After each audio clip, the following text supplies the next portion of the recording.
They're alright. Yeah. There's no delivery fee. Yeah, the no delivery fee is probably the best. Ribs and burgers is nice, but it's really expensive. It's fucking expensive, yeah. Yeah, their milkshakes are so good. I agree. Right, well, we'll just start anyway. If Neil joins, if his spaceship manages to survive. Neil's dead. My hopes and prayers are with your spaceship, Neil. Thank you. My hopes and prayers are not with my spaceship. They probably shouldn't be. It's a pretty wasteful thing. It's not that bad. I like their chips, though. Yeah, the chips are quite nice. Get that good mayo. Alright, well, I think most of you already know what the concept of the game is, which is a tabletop fantasy skirmish game, so small battles between groups of characters with a turn-based system. So, like Divinity, like I said the other day, Dylan, but on a tabletop. Cal, you didn't play Divinity with us, did you? I know how it works. Yeah, so essentially you have a group of characters and they have a certain number of things they can do on their turn. And instead of me moving all my characters and then you moving all your characters, we move them in a turn order dependent on some of their individual stats, basically. Yeah, it's like speed and stuff. Yeah. Yeah, cool. And that's all I'm going to show today, basically. It's just two opposing characters in, I don't know, 2 turns, basically. That's all you really need. So I've already made the characters, which I did using the Google Sheets that I made. And I've got, let's see, what have we got? We've got a town guard, who will, for this purpose, just be a random NPC. And this random guy called Viper. Yeah, we can give him a name. What should we call him? Gerald. Gerald it is. Alright, we're calling him Geralad because you'll be saying town guard all the time, and that'll be just boring. Come on. Alright, well, he's called Geralad now, which I actually quite like. So we have Geralad, which is the level 1 human ranger, which is this character who's called Bjorn. I don't know if I can change his name. Oh, can I? Alright, I can just get rid of his name. And he is a human ranger. Both these characters are level 1. And we have Viper, who is a level 1 Atlantean warrior. So when you make a character, there's a whole bunch of races to choose from. And the main difference between the races is they change your starting stats, and you also get a racial ability. And then you also choose a class at level 1 from the base classes: warrior, druid, engineer, mage, priest, ranger, rogue, and warlock. So this guy's a warrior, and Geralad is a ranger. They both have 1 ability, and they both have a weapon. Viper's got a javelin, and Geralad has a short sword. Both have armor as well, but Viper also has a shield. So I've put both of these characters... Yeah, sorry, Nick? Do you get different stats based on your class? Not stats. So when I... Or different weapons or something? What is it? So... Oops, I didn't mean to do that. That's going to break, but that doesn't matter. So... I'll make a new character. Let's call this guy. What character should we make, Calif? I don't know. Should be called Gerald. Tim the wizard. Timothy. Tim the wizard. Unbreakable. Monty Python reference. Tim the Unbreakable Wizard. Holy fuck. Okay, so Tim the Unbreakable Wizard, he starts at level 1. What race should we make him? Okay, well before I do that actually, let's see. So all of his starting stats down here are at 1. So speed, fortitude, defense, weapon and magic expertise, strength, agility, intellect, and wisdom. Intelligence, sorry. And they're all at 1.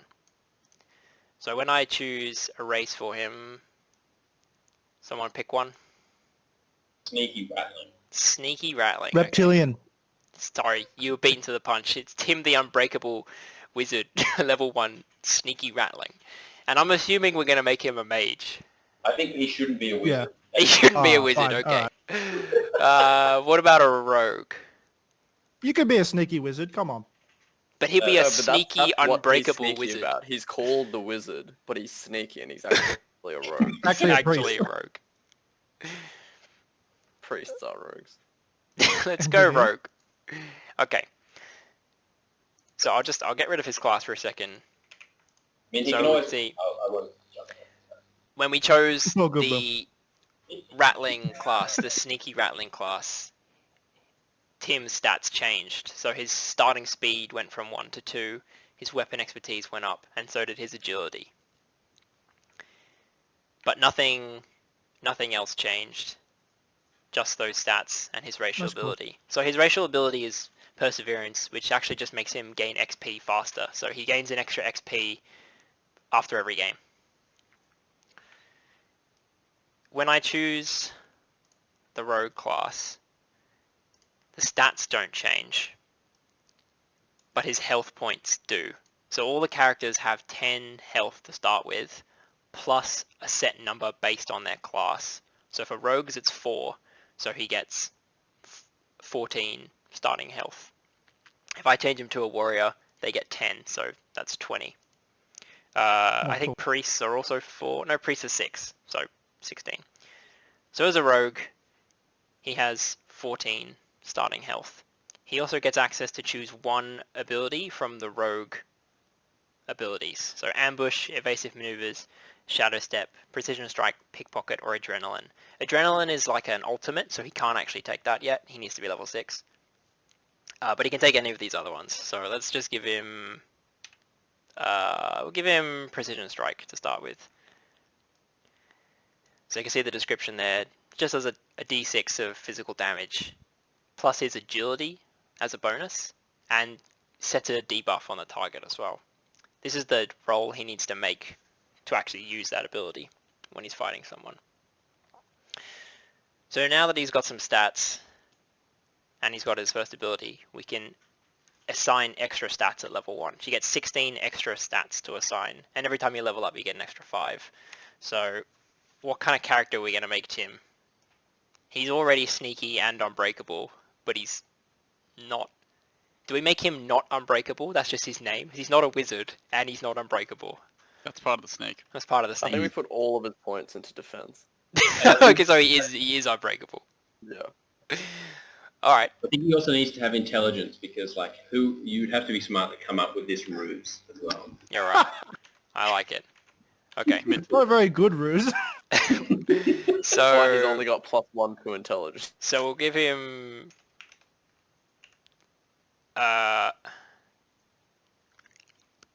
Just completely derailed sorry, we'll Rob's give him game explanation by making him make a character. No, I love this. We'll give him some extra intelligence and we'll put the rest into defense.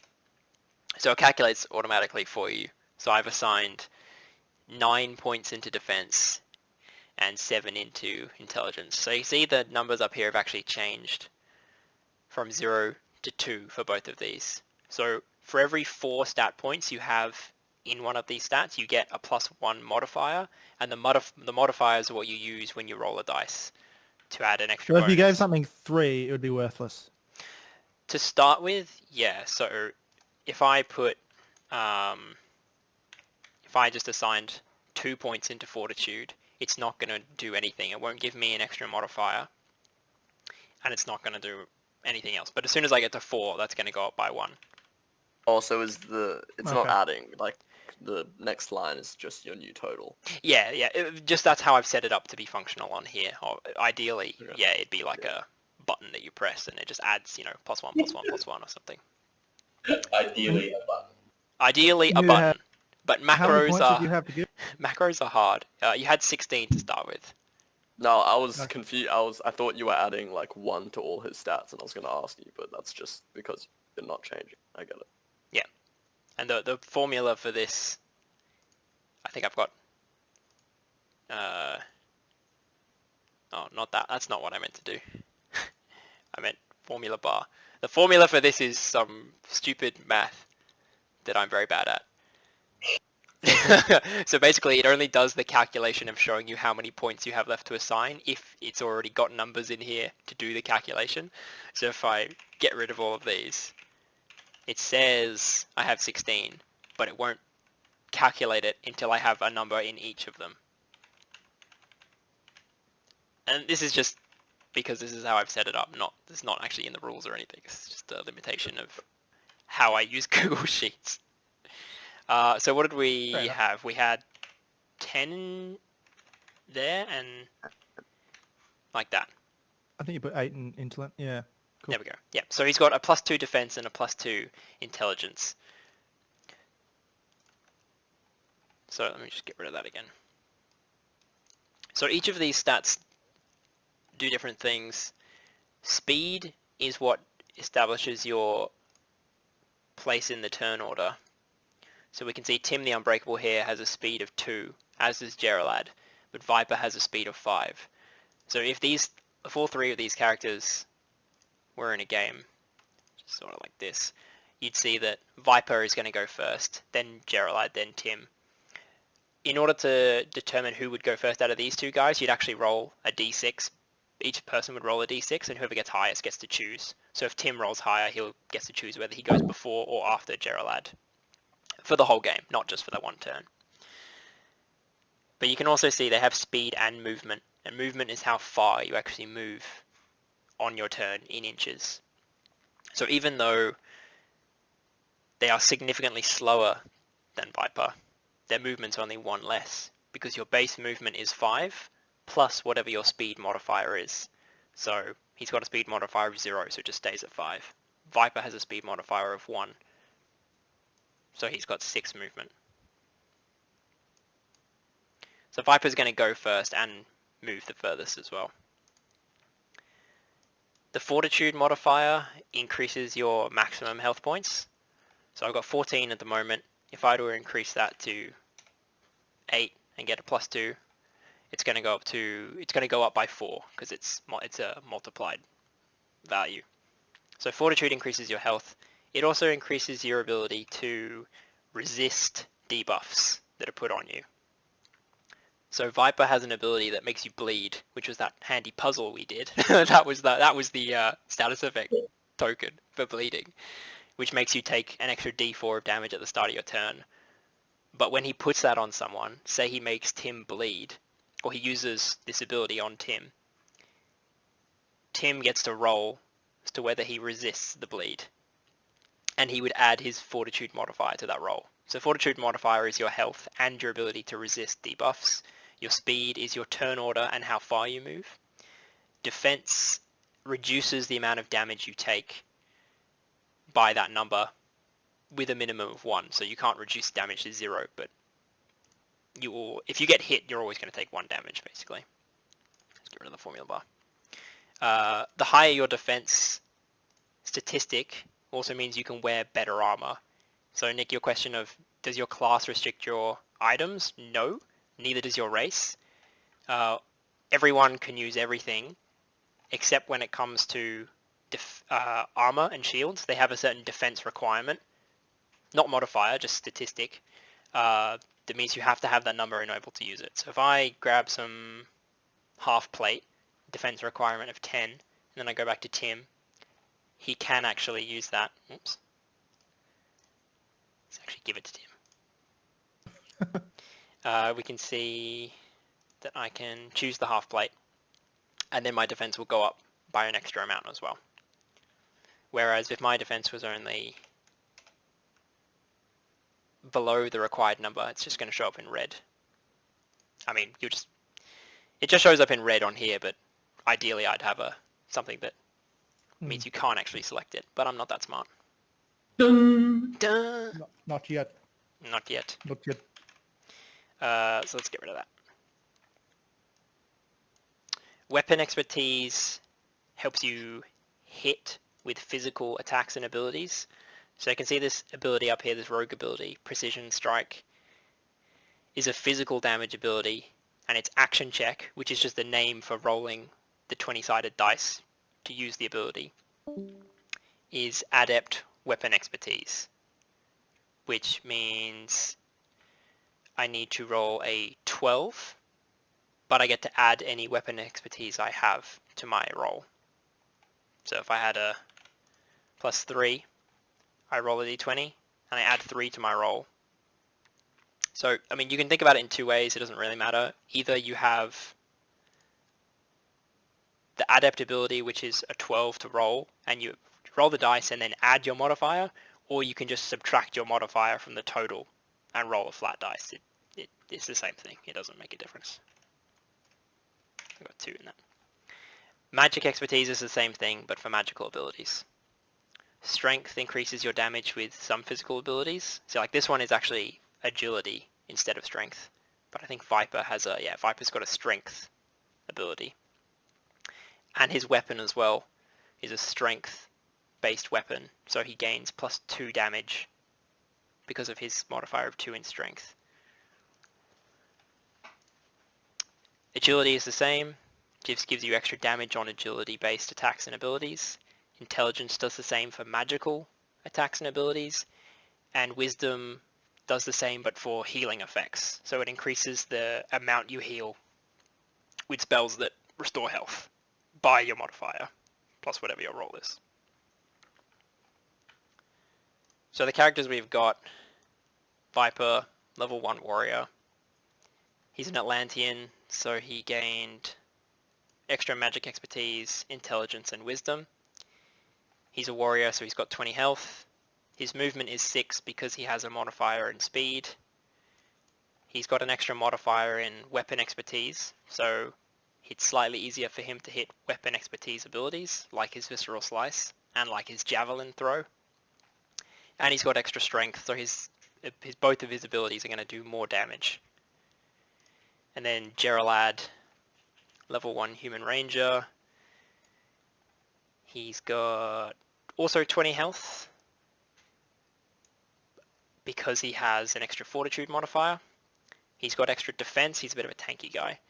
He's got 1 extra weapon expertise and 1 extra strength. So a bit tankier than Viper, but not as effective in combat. So I'll see if I can find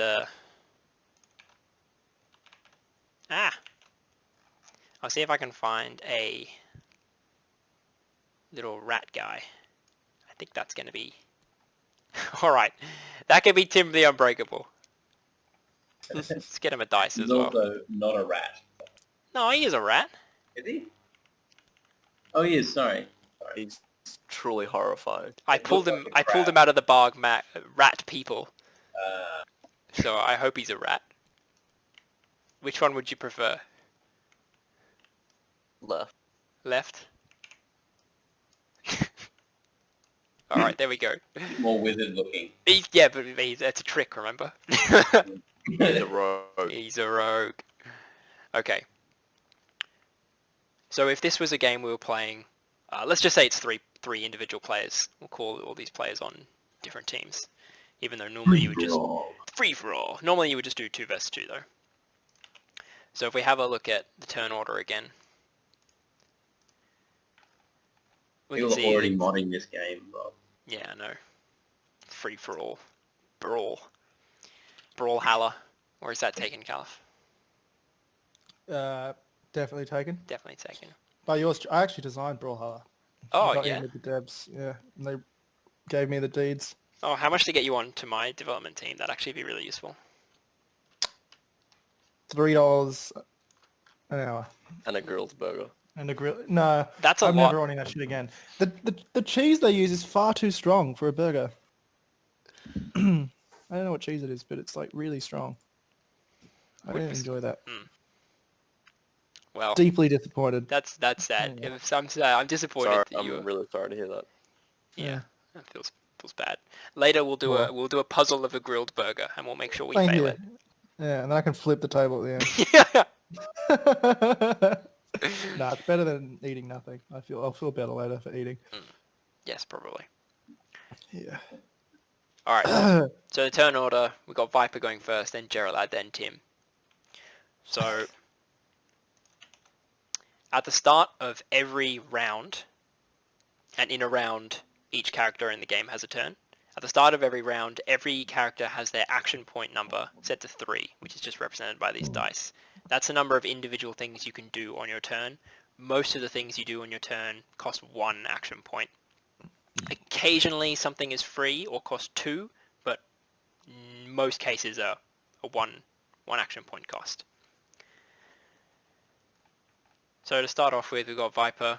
He has a movement of 6. So most standard action he's going to do is he's just going to move his 6 inches towards Tim. Just like that. That's a How move do you action. measure 6 inches? He measured the 6 inches with a ruler of some kind, a tape measure. Okay. Or he, Great. you don't have to move in a straight line with your movement though. You can move, like 3 and then another 3 in this direction, all as 1 action. So to there and then through to there. If I drop it, it rolls it. So that's a very standard move action. So the 6 inches isn't actually enough to get to Tim. So what I'm going to do instead is I'm going to sprint. So that costs an action point to sprint, but it doesn't move your character. It just doubles your total movement for the turn. So my movement for the turn is now 12 instead of 6. So that's going to be enough, without measuring, I know, to get into range of Tim. So the sprint costs an action point and doubles my movement, but I still actually have to spend an action point to move. So I've got 1 action point left. So now I'm just going to make a regular attack against Tim with my last action point. How close do you have to be? So I'll go to Tim, I'll go to Viper's character slot and I'll show you. So all of the weapons and all of the abilities in the game have a set range. So for the javelin, which is Viper's equipped weapon, it has a melee range. That just means he has to be within 1 inch of a character in order to attack them with this weapon. His ability, Visceral Slice, has a range of weapon range, which just indicates that he can use Visceral Slice at whatever range his weapon has. So if he were using a bow with 10 range, he can use it at that 10-inch range. He's only got a javelin, so it becomes melee and thrown. We're just in melee at the moment, so that's how you determine what the range is. So some of them will have actual numbers, some of them will just say melee or weapon range. So his javelin is a novice weapon expertise weapon. That means that on a d20 roll, he would normally need a 10, which is novice. So the action checks go up there's 4 of them and they go up in series of 2. So novice is 10, adept is 12, expert is 14, and master is 16. So his novice weapon expertise normally needs a 10 to roll on a d20. He gets to add his weapon expertise modifier, so you can either roll this 2 ways. You roll a d20 and then add 1 and trying to get higher than 10, or just lower the amount you need total to roll, which I like to do on here. So I need a 9 to hit on a d20. So if I go back, where's my d20? There it is. So if I roll my d20 for my action, and I rolled an 8. So I'm actually going to miss. So that still uses the action point. So I now have no action points left on Viper. I did a sprint, and a move, I tried to attack, and I missed. That's all my action points. That's his turnover. So the next person is... Oh, I can click it from here. It's amazing. Is Geralad, the human ranger. So he is equipped with a short sword. So he's going to do a similar thing, but I don't think he'll need to sprint. Yeah, he's not going to need to sprint. So he can just move in. Before he does that, he's actually going to use his ability, which is Bowler Toss. So this is a ranged ability and has a range of 12, which in this small scenario is more than enough to hit. So Is that 12 inches? Yeah, so he can throw that. So normally you'd play on a big square board, and each player has 5 characters. Oh, okay. So the scale is a little bit bigger than this. It's still not huge, but yeah. You normally start on opposite sides of the board as well, so your first turn would probably be sprinting and moving and setting up, and then you'd start using the ranged abilities on the next turn. Or even the turn after. So this one is an adept weapon expertise. So I would normally need a 12. I do have one weapon expertise modifier, so I only need 11. So if I go back here, there's my d20. So lower my action points, roll my d20, which hits. So I go back to here, look at the damage. So 1d6 physical damage plus my agility modifier, which I think was 0. So I'm not going to get to add any bonus damage, so it's just going to be a d6. Whoops. I just got rid of my camera. No.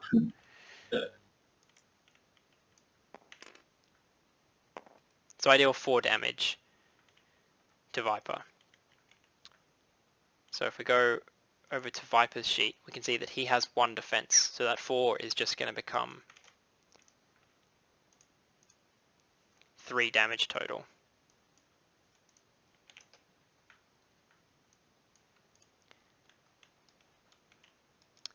Now I'm going to use my action to move into combat. And I'm going to use my regular attack with my short sword, which is an 18, which I know is going to hit. I only needed an 11. Oh, sorry, I only needed a 9, and I get to do 1d4 plus 1. So 2 damage. He's got a defense of 1, so it's going to do 1 more damage. What was the modifier that he could do? That was strength on a short sword. So I've got it was 1 more damage. Oops. Did he have strength? I believe he has 1 strength. Uh-huh. So with the short sword, you can choose to add your strength or agility, and his agility is 0, so he's going to add his strength. And that is all of his action points for the turn. So we would move on to the next character, which is Tim. So Tim is getting kind of he's in a lot of trouble. So you can move, even though he's in combat with both of these characters, he can still use the move action, and he can still use the sprint action as well to run away if he wants to. Did you give him a weapon? I don't think he has a weapon. So he's gonna run away. His weapon is his cunning. Is his guile. So if these characters had some action points left, when he moves, they would have the opportunity to use a reaction. So even though it's not their turn, they could roll to make a normal weapon attack against him as he leaves their range. But their action points are both gone, so he can leave pretty freely without risk getting attacked. Disengage? There is a retreat option for the move action, but it's like sprint, that it doesn't actually move you, it just allows you to move without getting hit. So if these guys did have, I don't know why I chucked these dice so far away.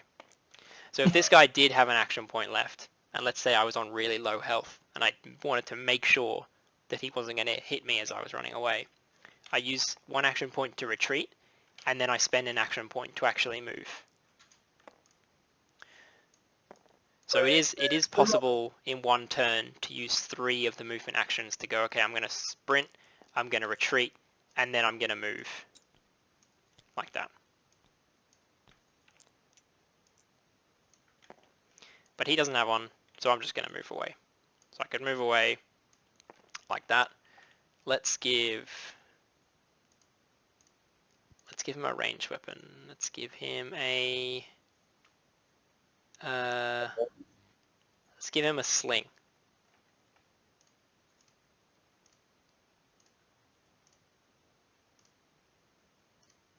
Okay, we see the sling is 1d4 physical damage with a strength modifier, novice weapon expertise. So he needs a 10 to hit.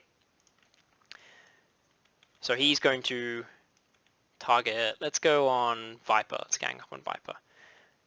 So because Viper and Geraldite are actually in melee combat, so that just means that they are in each other's weapon range, it's going to make it harder for him to land his sling attack firing into a melee combat. So instead of being a novice weapon expertise, it's actually going to go to adept weapon expertise, which is basically a +2 increase. Without the keyword, it's just +2. So instead of a 10, he needs a 12, which he misses. So close to that 20. So close. So he also has precision strike, which, like the other ability, is a weapon range ability, which means it has the range of whatever weapon he has, which is 12 with the sling. So he can use that at range, and he's going to give that a go too. So normally he would need a 12 on his action check with adept. Because they're in combat though, it's going to go up by one level, to 14. So we're going to get rid of his last action. So he needs a 14. Oh, nice. So he actually rolls that one. So he's going to do 1d6 plus his agility, which he has none in. He's so smart. So it's going to do 1d6 of damage. 1. So even though he only rolled a 1, and Viper has a defense of 1, the minimum damage is 1. So Viper will still take 1 damage. Is there, like, if Tim had more than one ability, is there, like, a limitation on the amount of abilities you can use in a turn? You can use multiple abilities in a turn as long as you have the action points for them, but you can't use the same ability more than once, and you can only attack once as well. So at level 1, most of your turns will probably be 1 action point to move, 1 action point for your attack, and the last action point for your ability. As soon as you get as soon as you get past level 1, you get to choose another ability. So if we just increase, let's just make Tim level 2, we get to choose another ability. Now on his turn, he can use his attack with his sling, he can use his precision strike ability, and he can use his new shadow step ability. So yes, you can use multiple abilities, you just can't use the same ability. It's just at level 1, they only have 1 ability. So he did his 1 damage. Let's just put it back down to level 1. It also sets the vulnerable status effect on the character it hits. The vulnerable status effect makes the character take more damage on any other attacks. So if he was playing the meta, if he was playing as best as he could, he would use precision strike first and then use his sling, because it would reduce the amount of defense that Viper gets, increasing the damage of his sling potentially. But we also need to roll to see if the vulnerable status effect actually lands on Viper, which is what that fortitude modifier would be used for. Viper doesn't have any, so he still gets to roll, but he just doesn't add any bonus to his roll. The roll to resist the status effect is a d20 roll, and he has to get the same AC of the ability that was used against him. So he also needs to roll a 12 and above to resist the vulnerable status effect, which he doesn't roll. So he would be debuffed for a turn. This isn't the right token, but it doesn't matter. I'll turn it upside down. I made them double-sided. Damn it! It's alright. So he would be debuffed with the vulnerable status effect for a turn, because he didn't resist it. And that would be the whole round of these 3 characters. So Tim ran away, missed his sling, hit his precision strike. Viper did a sprint in, hit with his javelin. Gerald came in and used a boulder toss and tried to hit him with a short sword. Then you would reset the round to round 2. Everyone gets their action points back to 3.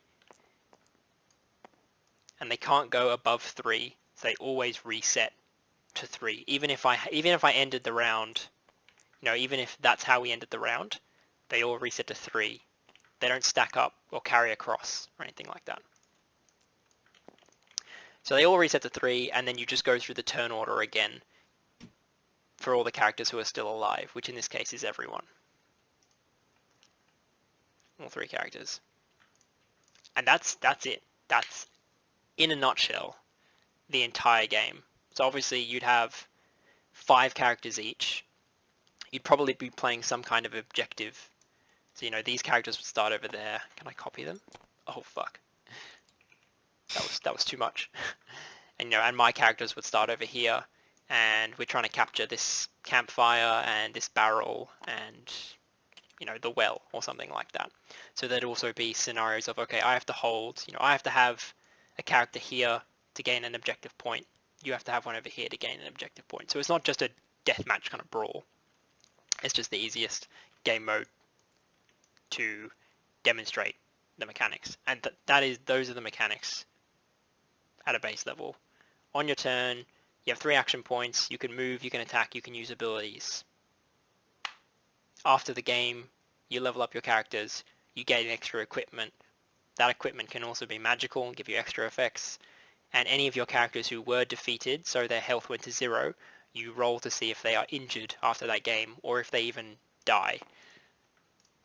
If a character dies, they're just gone. You can't use them anymore. You have to use a different character. Do you get to add another character? Your party starts with 7 characters. And so normally what we would do, so if all 3 of us were playing, we'd all create our 7 characters at level 1. We'd play around, or we'd play a game against each other. After the game, we'd roll for our injuries. If any of your characters die, they're dead for the whole kind of competition or league or table or, the rest of the matches that we're going to be playing together. So you kind of have a 2-character buffer with those extra 2. If 3 of your characters die, then you will just be going into the next game with 4 characters. There's no replacement character mechanic. So it can be pretty rough. I mean, the injury table, it's only, I think it's a D100, and death is 1 to 5. And the rest of them are either injuries or kind of bonuses.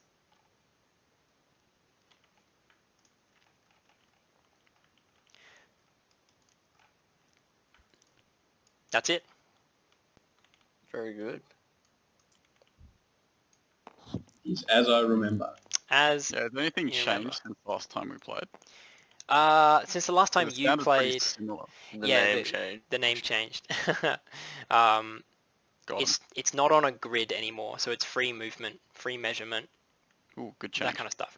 It's not hex based or grid based or anything. So it's more like a regular kind of skirmish game.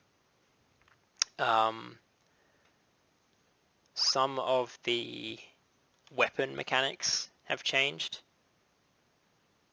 Some of the rules for how you use, like how you handle having 2 weapons or just 1 weapon or a 2-handed weapon and things like that. So before, you used to be able to make as many attacks as you had action points. So I've actually You made changed that 3 to, attacks. yeah, I've changed that to you can only make 1 attack per turn.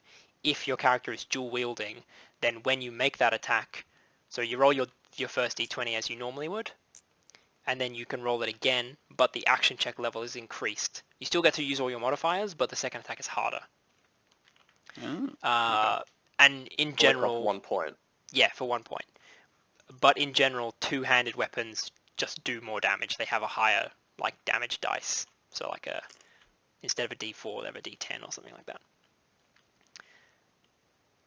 And the same applies to ranged weapons. So if you have 2 ranged weapons in your hand, like your 2 light crossbows or something, you can fire both for 1 action point, but the second shot is harder to make than the first.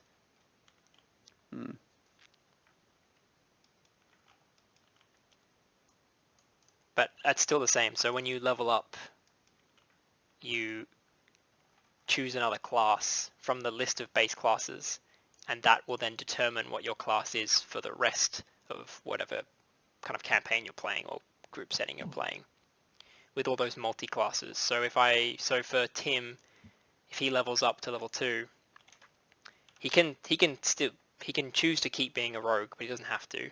So let's make him a priest. So he becomes a monk. So at his 2nd level, he has to choose a priest ability. But as soon as he gets to level 3, he can choose a monk ability. And then when he gets to level 4, he can choose from any of the rogue, priest, or monk ability kind of pools. And he'll have that all the way up to level 10.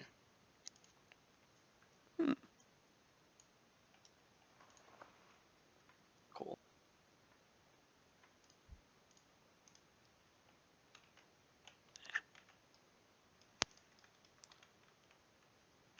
Thanks for coming to my TED Talk. Oh god. Have we just been conned? Have we just been conned to do, like watching a TED talk? Fucking hell. That's honestly Actually worse than recording lots of the things. whole time. That's worse than my burger. Yeah, that would be a pretty shitty TED Talk, wouldn't Look, it? I love you, Rob, but I wouldn't come to your TED talk. Not this one. I wouldn't go to it either. No, this one's fine. I wouldn't show But up. if it's TED, fucking- TED You involved. skipped the part where we all have to invest. Yeah. Where do I send my money? I've got my credit card out. I'm ready. You can send that to enemots.twitch. .tv. Where money goes to $200 die. back. When money goes to be collected by Twitch and no one else. That is exactly right. So is there an objective in these sorts of... There will be an objective, I imagine. You were just showing us how Yeah, players so interact and stuff. Isn't it? So there are a couple of scenarios that you can choose from. Obviously, there's any number of scenarios you could make up. I've only made rules for 3 at the moment. The first one is Resource dispute, aka Arathi Basin. yeah. Yeah, just let me rename these. I was Yeah. gonna say, is Shadow Step trademarked? Who knows? I'll make it He'll get the trademark.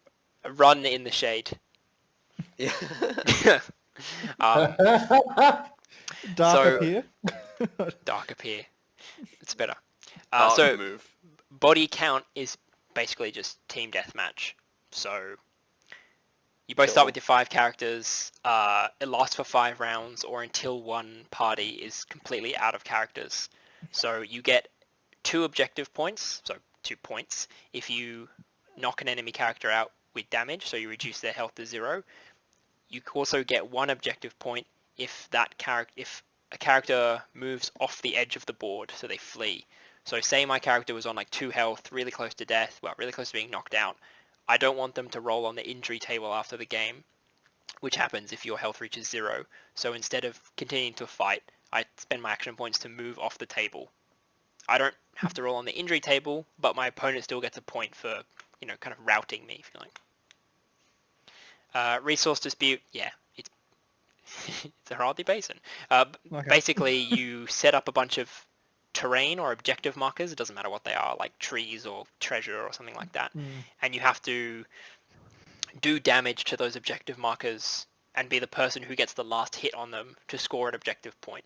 So the theme is kind of you're trying to harvest the rest of the trees or, mine or something like that. Whatever, take slaves, I don't know, something like that. What are the other points doing? Mine. Blacksmith, Blacksmith, mine, mine. mill, farm. And this last one that I Farm, yeah. made Farm. There's 2 is farms. for a treasure hunt. So you set up Naval both of your farms. groups Yes, of I guess. characters as you normally would, and on your turn your character can make a reveal action, which is basically they're trying to find hidden treasure around them. So they roll the d20 and they add their wisdom modifier, and if they roll a 6 they find some treasure, they hold that treasure with them, and then at the end of the game whoever has the most treasure wins. If you knock out a character they drop their treasure and you can pick it up. Basically kind of like a hidden capture the flags. But yes, when you play... I like that game mode. Because you would basically, the first round is everybody just digging a hole in front of their character, trying Yeah. to find treasure in the ground. Yeah. So there is a maximum number of treasure that's on the map to be found. So once it's all been found, you have nothing left to do. Like if you're the person who has 3 out of 5 or 4 out of 5, then you're probably just going to try and run to the corner and hoard them. And if you're not, you're going to try and knock those characters out so you can pick it up. So those are the only 3 I've made so far. I've got some ideas for other ones, but well, I haven't written the rules for them. So yes, you would choose a scenario when you play. And if you don't want to choose a scenario, you basically just do the body count one, which is team deathmatch. Good. It worked actually very well in this Tabletop Simulator, I must say. Yeah, it's not a bad program. I don't know how I would add in any scripting. I don't know if I could be bothered, but well, I actually have no idea how you would do that, so probably So not. just in a like a the way you sort of envisage this being played is that you do several of these scenarios over the course of like a night or something, and then the characters accumulate injuries. Yeah, so depends on the playgroup you're with and what everyone's schedules are, but the main way to play the game is to have a recurring group of people, or even just 2 people, who make their parties at the same time of their 7 or at least 5 characters at level 1, and then you play a kind of round robin system or a table kind of system of meeting up every week, every month, 2 weeks, whatever, to play your games against the person you're playing against. After the game, you level up your characters, you get extra equipment, roll for injuries if there are any, and then you either set out, like, okay, we're going to play against each other 3 times, or, we're all going to get to play 10 games max, or the first person to get this many wins, is the winner, or, we're just going to play until everyone is level 10 and then stop, or, something like it, whatever time gated or point gated or level gated system you want to go. I think I would end up suggesting one, but it just depends on what people who's around and who wants to play and what format. You could very easily just every 2 players decide upon what level you want to have your game at and just make characters of that level. So I have made, your party also has a level, which is just basically an average of all your characters' levels. So you could also do it that way and say, okay, well, let's make it so... Oh, shit. The iPad's gone. Oh my god, what's happening? Anyway, so you could just say, okay, we're going to play a game where everyone's party is level 6. And so as long as your party level adds up to 6, with the math of having, a couple level 2 characters and a level 4 character and something like that, then that's fine.